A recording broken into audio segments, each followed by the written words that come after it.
You've been planting in June all wrong. Most gardeners wait too long, choose the wrong crops, or skip the ones that actually thrive in summer heat and then wonder why their harvest looks sad by August.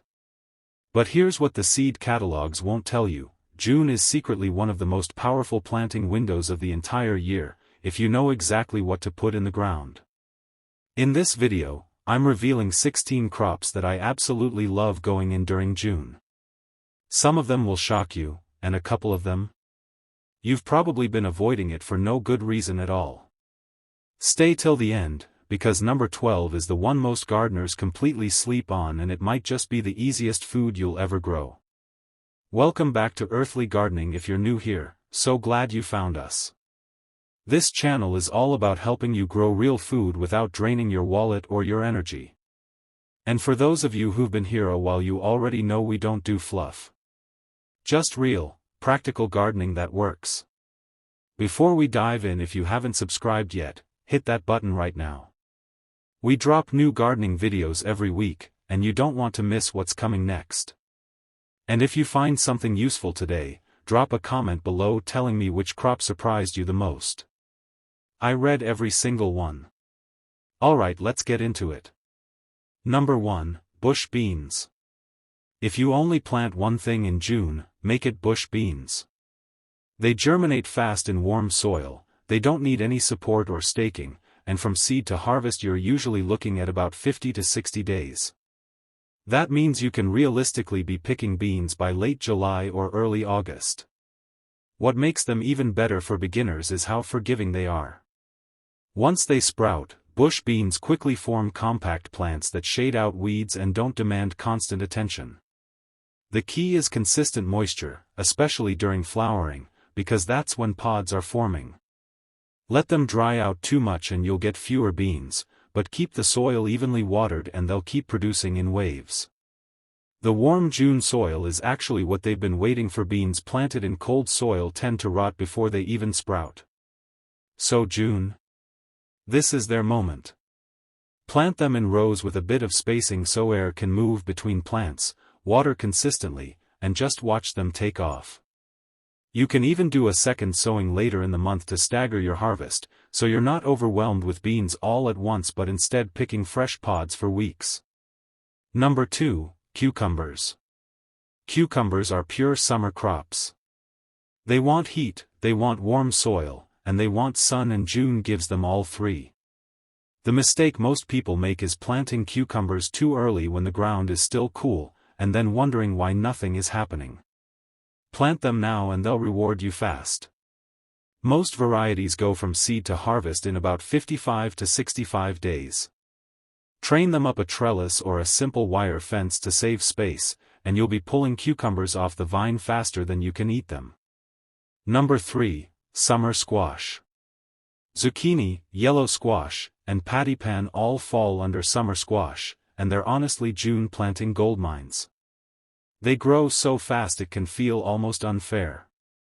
One week you're staring at a tiny seedling that looks like it's barely decided to live, and before you know it, you've got a full bush spreading across the bed with big leaves catching the sun like solar panels. The best way to plant them is to direct sow straight into your garden bed. These plants really dislike root disturbance, so starting them indoors and transplanting usually sets them back more than it helps. Once they get shocked, they tend to sulk for days before recovering, if they recover at all. Drop the seeds directly into warm soil, give each plant plenty of space because they don't stay small for long, and keep the soil consistently moist while they establish. After that, it's mostly just stepping back and letting them do what they do best: grow fast, flower heavily, and keep producing like they're on a mission. Number 4, sweet corn.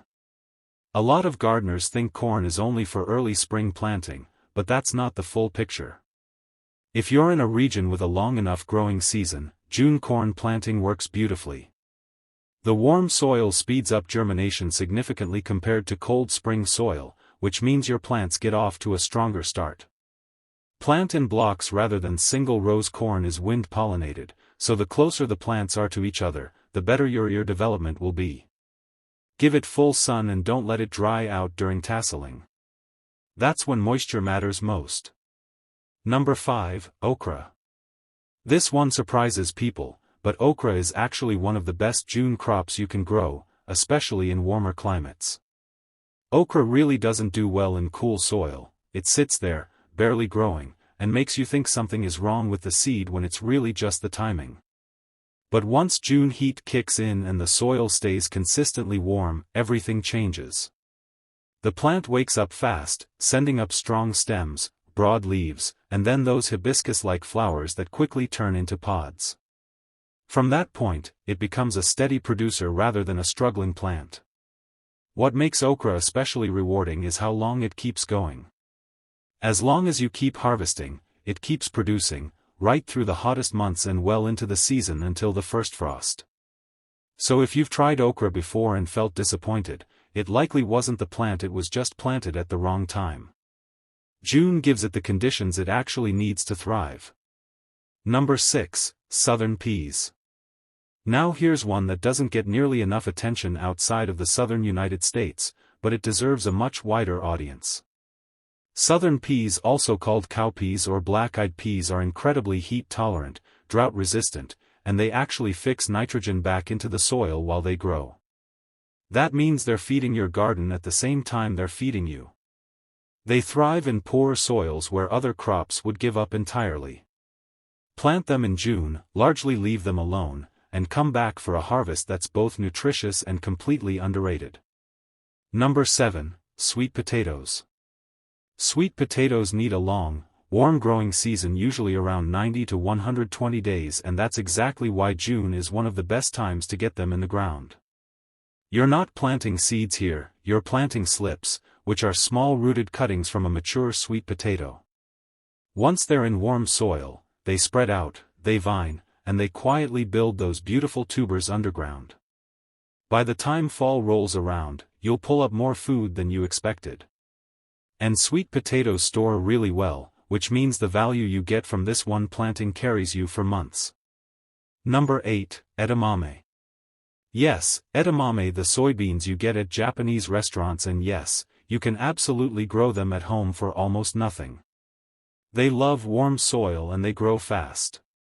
From planting to harvest is roughly 75 to 90 days depending on the variety, which puts you right in the middle of early fall if you plant now.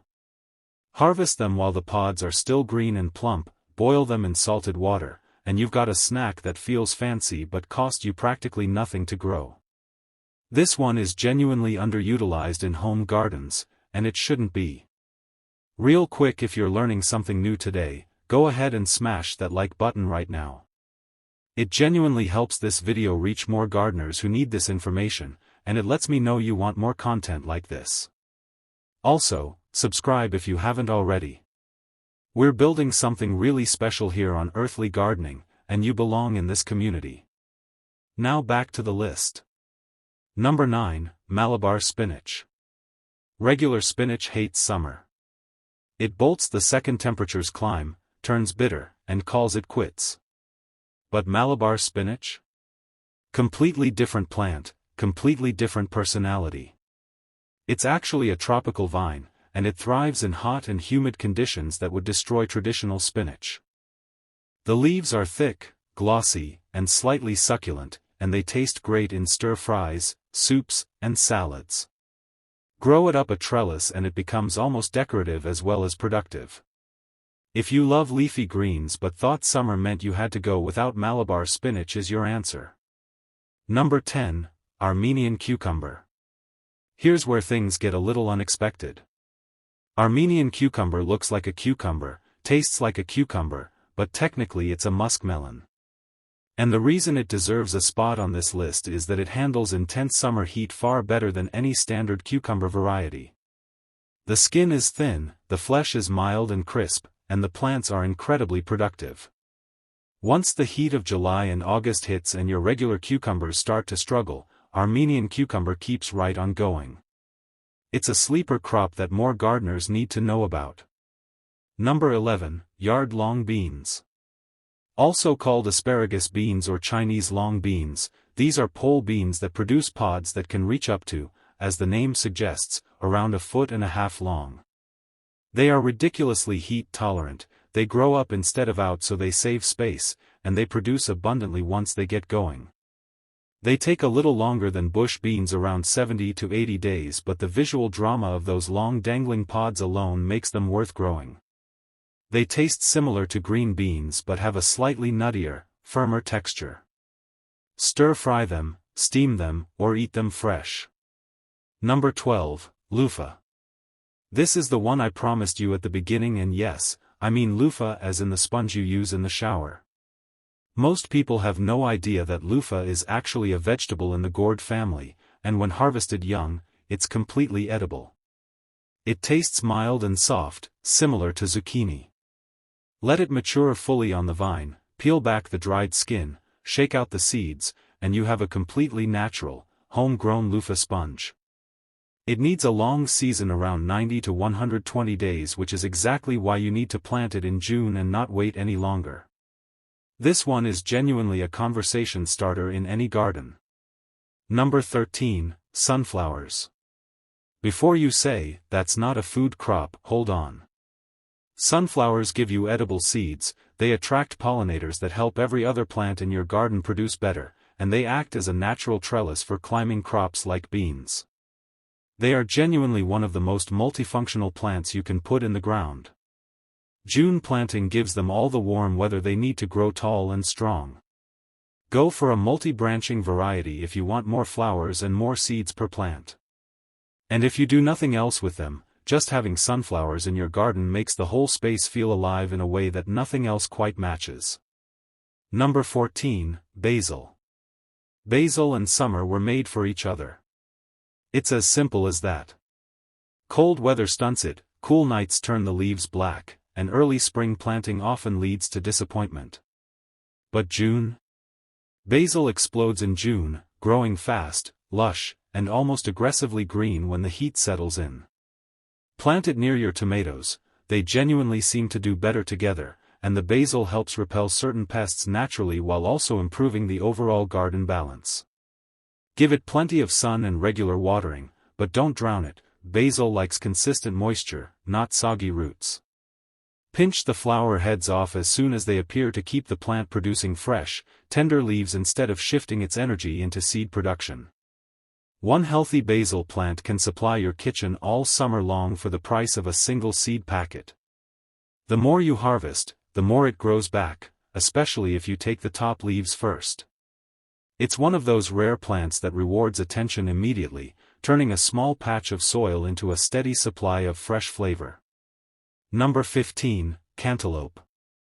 Cantaloupes really come into their own when the weather is consistently warm, which is why June planting sets them up so well for that rich, honeyed sweetness by late summer.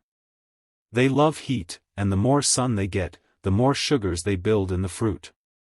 In cooler conditions, they'll still grow, but the flavor just won't reach that deep, almost floral sweetness that makes homegrown melons stand out. Because they're vigorous spreaders, give them plenty of room if you're letting them run along the ground. The vines can easily take over a small garden bed if you're not careful.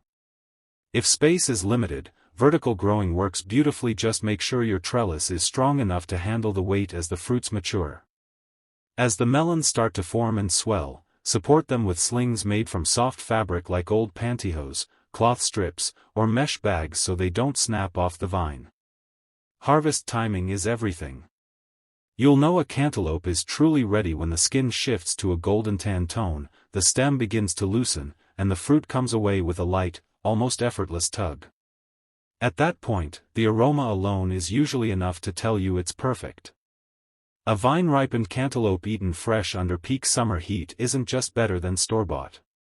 It feels like a completely different fruit experience, and it rewards you generously for very little effort in return. Number 16, Moringa. And here is the wild card. Moringa, sometimes called the drumstick tree or the miracle tree, is one of the most nutritionally dense plants on the planet. The leaves are packed with vitamins and minerals, the young seed pods are edible, and the plant itself grows at an almost unbelievable pace in warm conditions. What makes it even more impressive is how quickly it establishes itself once the weather turns consistently warm. In the right environment, it doesn't just grow, it takes off, pushing out fresh, tender leaves that can be harvested repeatedly without harming the plant. Those leaves can be used fresh in soups and stews, dried and ground into powder for long-term storage, or blended into drinks as a simple nutrient boost. It's not commonly talked about in mainstream Western gardening content, but in tropical and subtropical regions around the world, it's been a dietary staple for generations. If you're in a warmer growing zone, plant it in June and watch it grow faster than almost anything else in your garden. You can harvest leaves within weeks and use them fresh, dried, or blended into smoothies. And there you have it, 16 crops that June was practically built for. From the reliable workhorses like bush beans and cucumbers, to the surprising and underused stars like luffa, Moringa, yard-long beans, and Armenian cucumber, your June garden has more potential than most people ever take advantage of. The gardeners who consistently get great results aren't always the ones with the most land, the most tools, or the biggest budget. They're the ones who understand timing, who stay curious, and who aren't afraid to plant something they've never tried before. So get out there, get those seeds and slips into the ground, and let's see what this summer produces. If you found value in this video, leave a comment below and tell me which crop from this list you're going to plant first. I genuinely read every comment and I'd love to hear what you're working with this season. Hit the like button if this helped you, share it with a fellow gardener who needs to hear this, and subscribe to Earthly Gardening if you want to keep growing smarter without spending more. See you in the next one.